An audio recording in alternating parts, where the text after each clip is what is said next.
എല്ലാവർക്കും നമസ്കാരം. ആകാശഗംഗ എന്ന നമ്മുടെ യൂട്യൂബ് ചാനലിലേക്ക് എല്ലാവർക്കും സ്വാഗതം. ഇന്നത്തെ വീഡിയോയിൽ വ്യാഴമാറ്റത്തിൻ്റെ ഫലങ്ങളുടെ സൂചനകളാണ് നമ്മൾ ചർച്ച ചെയ്യുന്നത്. വ്യാഴം മേടം രാശിയിൽ നിന്ന് ഇടവം രാശിയിലേക്ക് 2024 മെയ് 1 രാശി മാറുകയാണ്. 2025 മെയ് 14 വരെ ഇടവൻ രാശിയിൽ തന്നെ തുടരുന്നതുമാണ്. 12 വർഷങ്ങൾക്ക് ശേഷമാണ് വ്യാഴം ഇടവം രാശിയിലേക്ക് വരുന്നത്. ഒരു വർഷക്കാലത്തോളം വ്യാഴം ഇടവം രാശിയിൽ തന്നെ നിൽക്കുന്നതുമാണ്. ഗ്രഹഗോചരത്തിൽ ശനി കഴിഞ്ഞാൽ ഏറ്റവും അധികം സ്വാധീനം ചെലുത്തുന്ന ഗ്രഹമാണ് വ്യാഴം. വ്യാഴത്തിനെ കൊണ്ടാണ് ധനത്തെ ചിന്തിക്കുന്നത്, അതുപോലെ വിദ്യയെ ചിന്തിക്കുന്നത്, സന്താനത്തിനെ ചിന്തിക്കുന്നത്, ഈശ്വരാനുഗ്രഹത്തിനെ ചിന്തിക്കുന്നത്, അതുപോലെ ജ്ഞാനം, ഭാഗ്യം എന്നിവയൊക്കെ വ്യാഴത്തിനെ കൊണ്ടാണ് ചിന്തിക്കുന്നത്. ഇതെല്ലാം കൂടി ചേരുമ്പോഴാണ് നമ്മൾ ഈശ്വരാനുഗ്രഹമുള്ള ഒരു വ്യക്തിയായി തീരുന്നത്.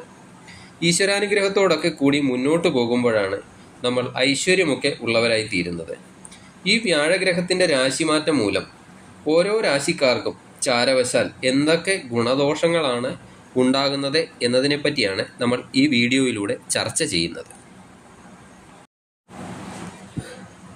മിഥുനം രാശിക്കാർക്ക് 7ാം ഭാവാധിപനും 10ാം ഭാവാധിപനുമായ വ്യാഴമാണ് അവരുടെ 12ാം ഭാവത്തിലേക്ക് രാശി മാറി വരുന്നത്. 12ാം ഭാവം എന്തിനെയാണ് സൂചിപ്പിക്കുന്നത്? വിദേശം, അതുപോലെ ഹോസ്പിറ്റൽസ്, ചിലവുകൾ എന്നിവയൊക്കെയാണ് 12ാം ഭാവം കൊണ്ട് സൂചിപ്പിക്കുന്നത്.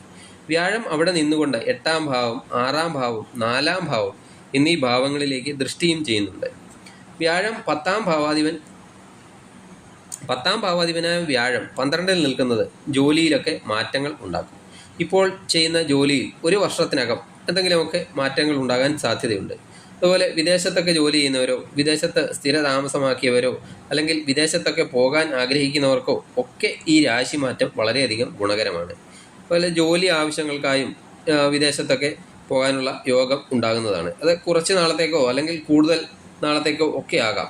അത് വിദേശ യോഗം ഓരോ വ്യക്തികളുടെയും ജാതകത്തിൽ എത്രയാണോ ഉള്ളത് അതിനെയൊക്കെ ആശ്രയിച്ചിരിക്കും. 7ാം ഭാവാധിപനാണ് വ്യാഴം. 12ാം ഭാവത്തിലെ വ്യാഴസ്ഥിതി ചിലവുകളൊക്കെ അല്പം വർദ്ധിപ്പിക്കുന്നതാണ്. ഒരു ശുഭഗ്രഹം 12ാം ഭാവത്തിൽ നിൽക്കുന്നത് ചിലവുകൾ വർദ്ധിക്കുന്നതിന് കാരണമാകും. പാപഗ്രഹമാണെങ്കിൽ ചിലവിനെ പിടിച്ചു നിർത്തുകയും ചെയ്യുന്നതാണ്. ഇവിടെ കൈ അയച്ച് ചിലവുകൾ ചെയ്യേണ്ടതായി വരുന്നതാണ്. ചിലവുകളിലൊക്കെ നിയന്ത്രണം ഏർപ്പെടുത്തണം ഈ സമയം ചിലവുകൾ എന്തെങ്കിലും ഇൻവെസ്റ്റ്മെൻറ്റിലേക്കൊക്കെ തിരിച്ചുവിടുന്നത് വളരെയധികം നന്നായിരിക്കും. 7ാം ഭാവാധിപൻ 12ൽ നിൽക്കുന്നത് വിവാഹ ജീവിതത്തിലും അല്പം ശ്രദ്ധിക്കണം. ഇല്ലെങ്കിൽ ചെറിയ ചെറിയ കാര്യങ്ങൾക്ക് പോലും മിസ്അണ്ടർസ്റ്റാൻഡിംഗ് ഒക്കെ ഉണ്ടാകാം, അതുപോലെ ഫ്രസ്ട്രേഷനൊക്കെ ഉണ്ടാകാം. ഈ കാര്യത്തിലൊക്കെ അല്പം ശ്രദ്ധ കൊടുക്കേണ്ടതാണ്. അതുപോലെ ഫോറിൻ കറൻസിയുമായി ബന്ധപ്പെട്ട ജോലിയൊക്കെ ചെയ്യുന്നവർക്ക്, ഫോറിനിൽ നിന്ന് എന്തെങ്കിലും വരുമാനം ലഭിക്കുന്നവർക്ക് ഒക്കെ നല്ലതാണ്. ഈ ഫോറിൻ ബേസ്ഡ് കമ്പനികളിലോ ഒക്കെ ജോലി ചെയ്യുന്നവരും അല്ലെങ്കിൽ അവരുടെ ശമ്പളമൊക്കെ ജനറേറ്റ് ചെയ്യുന്നത് വിദേശത്തു നിന്നൊക്കെ ആണെങ്കിൽ അങ്ങനെയൊക്കെയുള്ള ജോലിയുള്ളവർക്കൊക്കെ വളരെയധികം ഗുണകരമായ അവസ്ഥയാണ് ഈ വ്യാഴത്തിൻ്റെ രാശിമാറ്റം കൊണ്ട് ഉണ്ടാകുന്നത്. വ്യാഴത്തിൻ്റെ ദൃഷ്ടി 4ാം ഭാവത്തിലുമുണ്ട്. 4ാം ഭാവം എന്താണ്? പ്രോപ്പർട്ടി, അതുപോലെ ഹാപ്പിനെസ്, മൂലകുടുംബം, വാഹനം എന്നിവയൊക്കെയാണ്. വാഹനം വാങ്ങാനോ അല്ലെങ്കിൽ എന്തെങ്കിലുമൊക്കെ പ്രോപ്പർട്ടി, ഫ്ലാറ്റ് ഒക്കെ വാങ്ങാൻ ആഗ്രഹിക്കുന്നവർക്ക് ഈ ഒരു വർഷം വളരെയധികം നല്ലതാണ്. നിങ്ങൾക്ക് ചിലവുകൾ ഉണ്ടാകുമെന്ന് പറഞ്ഞു. ഈ ചിലവുകൾ ഇങ്ങനെയൊക്കെയുള്ള കാര്യത്തിലേക്ക് മാറ്റിവിടുകയാണെങ്കിൽ അത് ഭാവിയിൽ ഒരു മുതൽക്കൂട്ടായി മാറ്റാൻ സാധിക്കുന്നതുമാണ്. അതുപോലെ തൊഴിൽ സംരംഭങ്ങൾക്കായി ഭൂമി വാങ്ങുക, തൊഴിൽ ആവശ്യങ്ങൾക്ക് വാഹനം, യന്ത്രസാമഗ്രികൾ ഒക്കെ വാങ്ങുന്നത് ഭാവിയിൽ ഒരു മുതൽക്കൂട്ടാക്കി ഈ ചിലവുകളെ മാറ്റാവുന്നതാണ്. 6ാം ഭാവത്തിലും വ്യാഴത്തിൻ്റെ ദൃഷ്ടിയുണ്ട്.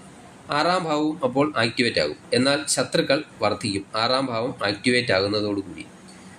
ലഗ്നത്തിന് ബലമുള്ള ജാതകമൊക്കെ ആണെങ്കിൽ ശത്രുക്കൾക്ക് നിങ്ങളെ ഒന്നും ചെയ്യാൻ സാധിക്കുന്നതുമല്ല. മറിച്ച് ലഗ്നത്തിന് ബലക്കുറവൊക്കെ ആണെങ്കിൽ അല്പം സൂക്ഷിക്കേണ്ടതാണ്.